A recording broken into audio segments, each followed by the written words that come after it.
siang, salam sejahtera buat kita semua. Perkenalkan nama saya Aprilianus Trikevin Wer, mahasiswa dari Universitas Citarabangsa Kupang, program studi farmasi semester 4, kelas farmasi A. Di sini saya akan memberikan materi tentang fitokimia. Baik, yang pertama saya akan menjelaskan tentang fitokimia atau kadang disebut fitonutrien. Dalam arti luas adalah segala jenis zat kimia atau nutrien yang diturunkan dari sumber tumbuhan, termasuk sayuran dan buah-buahan. Dalam penggunaan umum, fitokimia memiliki definisi yang lebih sempit.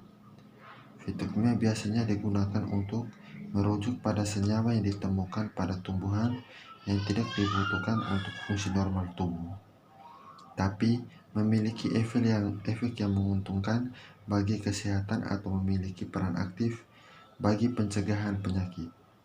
Karenanya, zat-zat ini berbeda dengan apa yang diistilahkan sebagai nutrien dalam pengertian tradisional, yaitu bahwa mereka bukanlah suatu kebutuhan bagi metabolisme normal dan ketidakadaan zat-zat ini tidak akan mengakibatkan penyakit defisiensi, paling tidak dalam jangka waktu yang normal untuk defisiensi tersebut. Fitokimia adalah ilmu yang mempelajari berbagai senyawa organik yang dibentuk dan disimpan oleh tumbuhan, yaitu tentang struktur kimia, biosintetis, perubahan dan metabolisme, serta penyebaran secara alami dan fungsi biologis dari senyawa organik.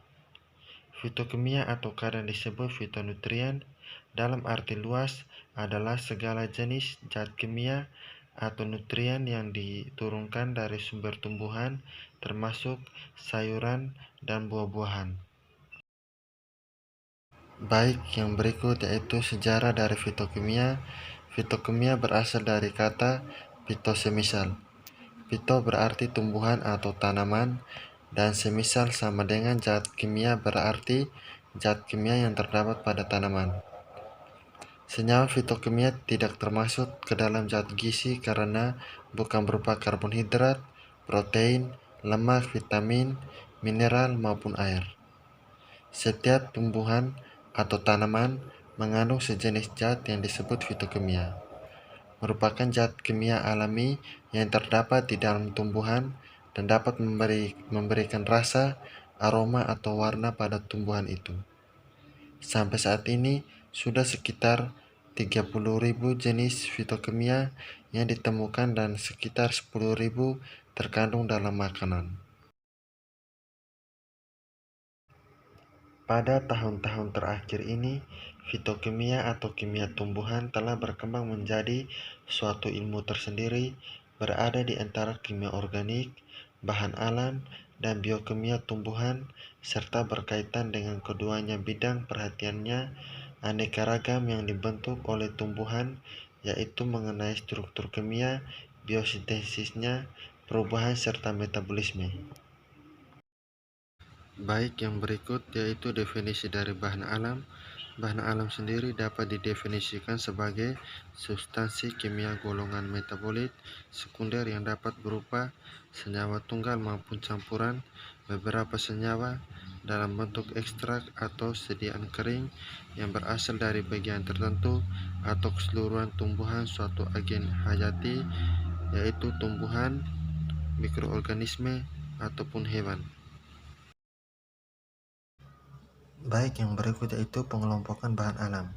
Yang pertama yaitu jamu. Jamu merupakan obat tradisional yang menggunakan bahan tanaman sebagai penyusun jamu tersebut. Bahan baku dari jamu adalah simplicia yang sebagian besar belum mengalami standarisasi dan belum pernah diteliti. Bentuk sediaan masih sederhana, berwujud serbuk sediaan untuk seduhan dan sebagainya. Logo jamu yaitu ranting daun terletak dalam lingkaran. Logo tersebut dicetak dengan warna hijau. Gambar dari logo jamu bisa lihat di bawah ini. Baik, penggolongan bahan alam yang kedua yaitu obat herbal terstandar atau OHT. Obat herbal terstandar atau OHT merupakan produk jamu yang sudah diuji coba secara ilmiah pada hewan. Obat-obat herbal terstandar harus memenuhi kriteria aman sesuai dengan persyaratan yang ditetapkan. Klaim khasiat yang dibuktikan secara ilmiah atau praklinik. Telah dilakukan standarisasi terhadap bahan baku yang digunakan dalam produk jadi memenuhi persyaratan mutu yang berlaku. Logo dari obat herbal terstandar adalah berupa jari-jari daun 3 pasang terletak dalam lingkaran dan ditetapkan pada bagian atas sebelah kiri dari wadah pembungkusan atau brosur, dicetak dengan warna hijau di atas warna putih dengan warna logo. Logo dari obat herbal terstandar atau HT bisa lihat di bawah ini. Pengelompokan bahan alam yang ketiga yaitu fitofarmaka. Fitofarmaka adalah sediaan obat bahan alam yang telah dibuktikan keamanan dan khasiatnya secara ilmiah dan uji praklinik dan uji klinik bahan baku dari produk jadinya telah standarisasi. Fitokimia harus memenuhi kriteria aman sesuai persyaratan yang ditetapkan. Logo dari fitofarmaka adalah jari-jari daun yang kemudian yang membentuk bintang yang terletak dalam lingkaran berwarna hijau dan kuning. Gambar dari logo fitofarmaka bisa lihat di bawah ini. Baik, yang berikutnya itu definisi dari ekstraksi. Ekstraksi adalah pemisahan zat target dan zat yang tidak berguna, di mana teknik pemisahan berdasarkan perbedaan distribusi zat terlarut antara dua pelarut atau lebih yang saling bercampur. Pada umumnya, zat terlarut yang diekstrak bersifat tidak larut atau sedikit larut dalam suatu pelarut, tetapi mudah larut dengan pelarut lain. Klasifikasi ekstraksi yang pertama yaitu ekstraksi kelat, merupakan ekstraksi ion logam yang berlangsung melalui mekanisme pembentukan kelat. Yang kedua, ekstraksi solvasi, merupakan ekstraksi di mana zat yang diekstraksi disolvasikan dalam fase organik. Pada pembuatan melalui solvasi, pasangan ion kompleks yang terbentuk dapat berupa kation atau anion lain untuk menghasilkan kompleks tidak bermuatan yang dapat diekstraksi melalui fase organik. Yang ketiga, ekstraksi senyawa ion. Ekstraksi ini berlangsung melalui pembentukan senyawa netral atau yang tidak bermuatan, kemudian diekstrak ke fase organik. Yang keempat, ekstraksi sinergis. Keadaan ini diakibatkan oleh penambahan suatu pelarut mengekstraksi yang lain kepada sistem ekstraksi. Baik, yang berikut yaitu perbedaan dari metode ekstraksi. Yang pertama, maserasi. Maserasi adalah salah satu jenis metode ekstraksi dengan sistem tanpa pemanasan atau dikenal dengan istilah ekstraksi dingin. Jadi pada metode ini pelarut dan sampel tidak mengalami pemanasan sama sekali. Kelebihan dari maserasi yaitu seperti dijelaskan di atas, maserasi dapat digunakan untuk jenis senyawa tahan panas ataupun tidak tahan panas. Selain itu, tidak diperlukan alat yang spesifik, dapat digunakan apa saja untuk proses perendaman. Berikut kekurangan maserasi. Maserasi membutuhkan waktu yang lama, biasanya paling cepat 3 kali 24 jam. Di samping itu membutuhkan pelarut dalam jumlah yang banyak. Yang kedua, sukletasi, merupakan penyaringan sampel secara berkesinambungan. Pelarut dipanaskan hingga menguap cairan pelarut, lalu terkondensasi menjadi molekul. Kelebihan dari sukletasi yang pertama, digunakan pelarut yang lebih sedikit. Yang kedua, pemanasannya bisa diatur. Kekurangan sukletasi karena pelarutan didaur ulang ekstraksi pada wadah bagian bawah di sebelah bawah terus-menerus dipanaskan hingga dapat menyebabkan reaksi peruraian oleh panas. Yang ketiga yaitu perkulasi. Perkulasi adalah cara penyairan yang dilakukan dengan mengalirkan cairan penyari melalui serbuk simplisia yang telah dibasahi.